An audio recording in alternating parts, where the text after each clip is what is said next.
Selamat pagi Ibu Melia Yosita SMMM, selaku dosen pengampu mata kuliah e-marketing. Kami dari kelompok 5 dengan beranggotakan Maria Novita, NIM 19104169181, Mariani 19104169996, Hengki Handoko 19104169985, akan mempresentasikan hasil penelitian UMKM kami di Kopitiam Jojiju dengan bidang usaha makanan dan minuman. Penerapan pemasaran digital e-marketing di Kopitiam Jojiju. Kecanggihan teknologi dan perkembangannya saat ini tidak bisa dihindari lagi. Meski demikian, kecanggihan teknologi tentu tidak merugikan, bahkan membawa keuntungan besar dengan adanya beberapa terobosan baru. E-marketing sendiri pastinya sudah tidak asing lagi bagi para pelaku bisnis yang sejak dulu sudah banyak mengandalkan internet, seperti yang dilakukan oleh pemilik Kopitiam Jojiju. Jojiju menerapkan pemasaran e-marketing melalui media internet untuk mendapatkan perhatian dari para masyarakat, terutama khususnya di Desa Sosok, tentang kafe dan usaha makanan atau minuman.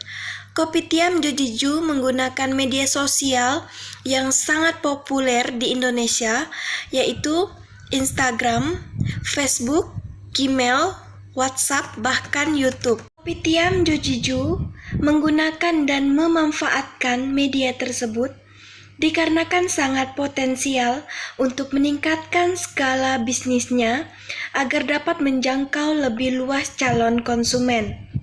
Selain itu juga lebih mudah untuk mempromosikan makanan atau minuman dan mampu memberikan dampak terhadap peningkatan penjualan bisnis mereka.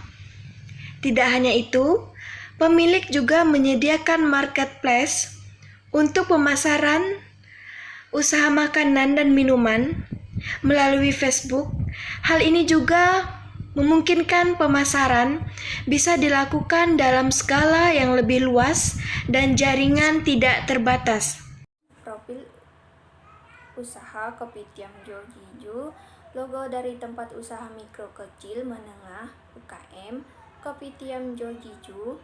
Kopitiam Jojiju dibuat dengan tema pitge, nyaman untuk nongkrong dengan Yesus sungai dan aksesoris yang unik. Lokasinya di Jalan Raya Sosok 201 bersebelahan dengan penginapan Permai Inn, tepi Sungai Tampi, Sosok, Kabupaten Sanggau, Kecamatan Tayan Hulu, Kalimantan Barat 78562, yang dimana lokasi tersebut dekat dengan keramaian Desa Sosok. Berikut merupakan mengenai peta lokasi Kopitiam Jojiju Sosok. Kopitiam Jojiju Sosok memiliki beberapa fasilitas untuk memberikan kenyamanan bagi para konsumen dan juga untuk memperlancar kegiatan operasional kafe. Live musik.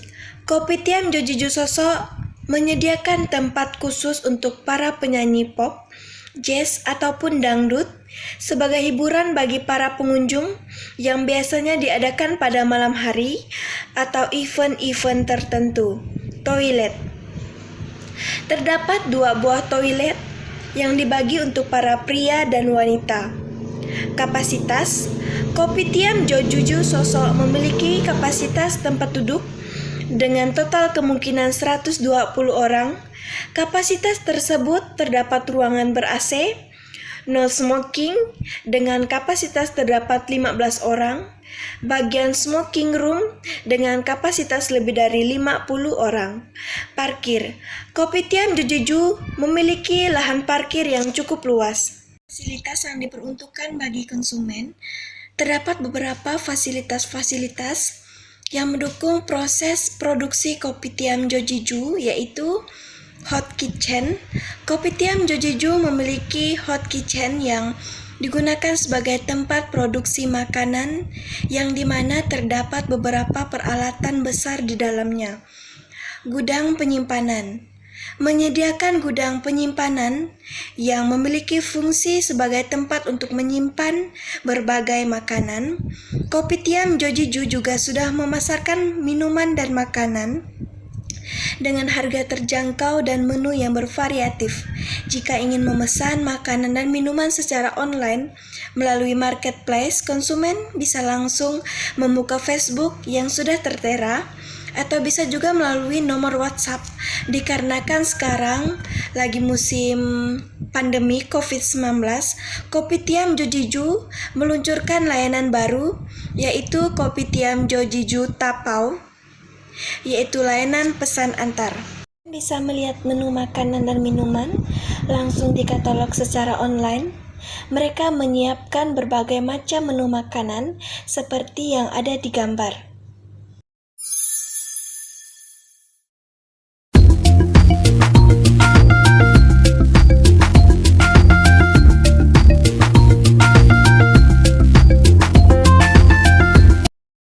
Konsumen kesulitan dalam memesan secara online bisa langsung mengecek di akun Facebook atau media lainnya yang jelas milik Kopitiam Jojiju karena sudah ditutorialkan dengan sangat mudah. Konsumen memesan minimal order 30.000 dengan jam operasional setiap harinya dari jam 10 sampai dengan 21. Sosok area only. Para konsumen Kopitiam Jojiju. Konsumen ditempatkan sebagai titik sentral perhatian dalam pemasaran, memahami pemasaran yang tepat dan efisien. Kopitiam Jojiju ini menyesuaikan kebutuhan dan keinginan para masyarakat seperti anak sekolah, mahasiswa, grup atau komunitas, bahkan untuk keluarga selain menyediakan Kopitiam juga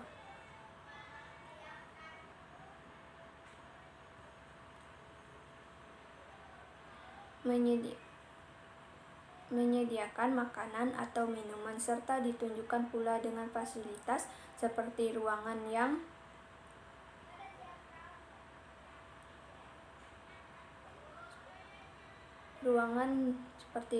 nyaman, santai untuk mengobrol atau menyelenggarakan rapat dengan anggota yang tidak perlu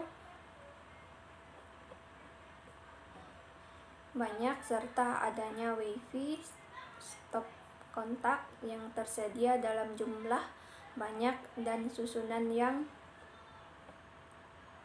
bermuasaan alam. Ada kebun di pinggir sungai serta aliran sungai yang cocok bagi masyarakat untuk bisa mengkonsumsi kopi sambil bersantai atau mengerjakan tugas. Kami melihat banyak sekali anak sekolah menengah atas juga mahasiswa yang datang di Kopitiam Jojiju. Dominasi oleh konsumen yang beralamat di Desa Sosok. Mereka termasuk ke dalam generasi Z, memiliki pola pikir dan pola konsumsi yang berbeda pada generasi Z, memiliki ekspektasi yang tinggi terhadap makanan bersih yang diproduksi secara etis. Generasi Z ini mengharapkan bahwa hal yang dikonsumsi berasal dari sumber yang berkualitas serta tidak berbahaya terhadap lingkungan. Historis, Desa Sosok merupakan desa yang diresmikan pada tanggal 20 Maret 1987 berdasarkan Perda nomor 123 Pem Sanggau 2006. Dahulunya Desa Sosok diambil berdasarkan penggabungan nama-nama kampung yang termasuk dalam wilayah administrasi Desa Sosok. Ketika dilakukan pemekaran desa, lalu disetujui oleh pihak kecamatan dan terbentuklah Desa Sosok. Salah satu desa yang jaraknya dari kecamatan 32 km yang mayoritas penduduk Desa Sosok adalah suku Dayak.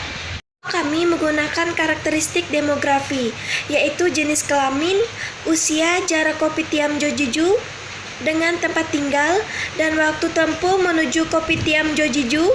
Karakteristik demografi: konsumen dengan jenis kelamin konsumen generasi Z didominasi oleh perempuan. Meski begitu, tidak terdapat selisih besar di antara jumlah perempuan dan laki-laki.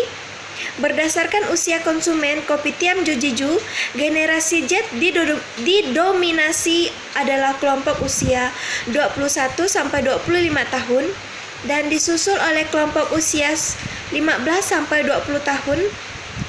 Dua kelompok umur di atas selaras dengan umur mayoritas mahasiswa dan anak sekolah. Konsumen dari grup atau komunitas ataupun para orang tua yang mengajak keluarganya memiliki pekerjaan sebagai seorang wira swasta, guru, perawat, bidan, dan lain-lain. Generasi Z pada Kopitiam Jojiju didominasi oleh konsumen berprofesi pelajar ataupun mahasiswa. Hal ini berkaitan dengan generasi Z yang mayoritas berada di usia sekolah dan kuliah. Selain itu, Desa Sosok merupakan wilayah pendidikan, tempat di mana banyak anak pelajar beraktivitas. Konsumen generasi Z pada Kopitiam Jojiju didominasi oleh konsumen dengan jarak Kopitiam Jojiju dengan tempat tinggal yang berada di sekitar Sosok. Luar biasa ditempuh hanya 1-20 menit. Sosok 38,76 km, dari Sanggau 56,99 km, dari Landak 87,59 km, dari Sekadau. Bisa juga lihat langsung dari map. Mayoritas konsumen generasi Z ada yang mengatakan bahwa mereka mencari informasi tentang kopi Vietnamese. Mayoritas konsumen generasi Z pada Kopitiam Jojiju memiliki intensitas meminum kopi dalam 1 minggu sebanyak 1 kali dan di posisi kedua dengan selisih yang sedikit 2-4 kali. Meminum kopi pada sore dan malam hari lebih tinggi peminatnya di Kopitiam Jojiju. Mayoritas konsumen generasi Z di Kopitiam Jojiju menghabiskan waktu lebih dari 60 menit dalam kafe tersebut. Hal ini berarti konsumen pada umumnya menghabiskan waktu lebih dari 1 jam dalam frekuensi 5-7 kali per minggu. Konsumen yang merupakan pelajar menengah atas yang tidak tinggal bersama keluarga sehingga lebih banyak menghabiskan waktu bersama teman atau pasangan. Mayoritas konsumen generasi Z di Kopitiam Jojiju datang dalam jumlah orang 3-5 orang. Hal ini berarti kebanyakan konsumen berkunjung ke Kopitiam Jojiju dalam kelompok yang cukup besar. Kemungkinan seluruh konsumen generasi Z di Kopitiam Jojiju sebanyak 100% memiliki keputusan untuk berkunjung kembali dikarenakan tempat dan pemandangan yang indah, apalagi di malam hari.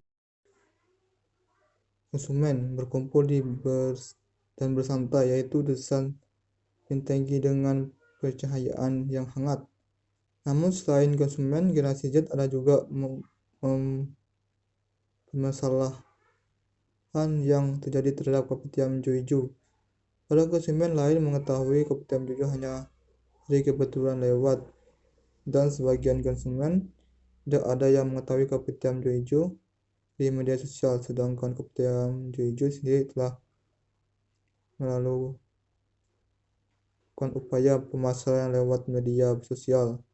Dan menurut pendapat kami serta kami yang juga menanyakan salah satu dari konsumen yang datang mengatakan bahwa pelayanan dan sikap yang ditunjukkan oleh para karyawan Kopitiam Jojiju memiliki kualitas yang cukup bagus, dan ada juga konsumen yang mengatakan bahwa pelayanan dan sikap karyawan tidak bagus serta sangat lelet, dan di tepi sungai banyak sekali sampah yang kemungkinan besar dibuang oleh masyarakat sekitar kafe atau para konsumen yang berkunjung.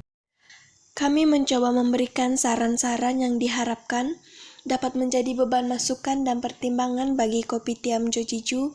Adapun saran-saran tersebut adalah Kopitiam Jojiju sebaiknya perlu memikirkan upaya mendorong konsumen mengalokasikan waktu yang lebih banyak lagi untuk berkunjung ke Kopitiam Jojiju.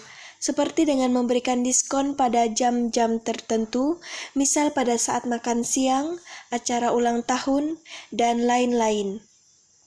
Coba memperluas promosi melalui media cetak seperti koran dan majalah. Kopitiam Jojiju juga dapat meminimalkan biaya promosi dengan cara melakukan promosi melalui media sosial Instagram dengan cara konten yang diposting dalam bentuk foto atau video singkat harus menampilkan kemenarikan produk makanan atau minuman yang dijual. Dalam menjelaskan produk atau fasilitas yang ada di Kopitiam Jojiju harus lebih jelas dan lengkap agar dapat menarik hati para konsumen untuk datang ke Kopitiam Jojiju. Kopitiam Jojiju juga dapat menggunakan influencer untuk mempromosikan Kopitiam Jojiju di Instagramnya agar dapat mempengaruhi lebih banyak orang untuk datang ke Kopitiam Jojiju. Selain itu, Kopitiam Jojiju juga dapat memperluas promosi dengan cara mengadakan acara-acara bagi para pecinta kopi. Dan Kopitiam Jojiju seharusnya dapat melakukan pengamatan terhadap perkembangan pasar, khususnya mengenai segmentasi, karena pelanggan kafe mempunyai segmen yang berbeda. Apabila hal ini diperhatikan, maka pemasar akan dapat meraih segmentasi pasar yang lebih luas. Berdasarkan pengamatan segmentasi tersebut, maka Kopitiam Jojiju dapat membidik pasar sasaran utama adalah para generasi Z, seperti anak sekolah menengah atas atau mahasiswa, karena mempunyai jumlah yang sangat banyak dibandingkan para grup atau komunitas. Sebaiknya perlu diadakan pelatihan khusus bagi para karyawan seperti pelatihan bagaimana cara melayani konsumen dengan baik menggunakan salam, sapa, senyum, dan santun. Sebaiknya melakukan pengecekan serta menjaga kebersihan Kopitiam Jojiju dan lingkungan sekitar, serta aliran sungai secara berkala.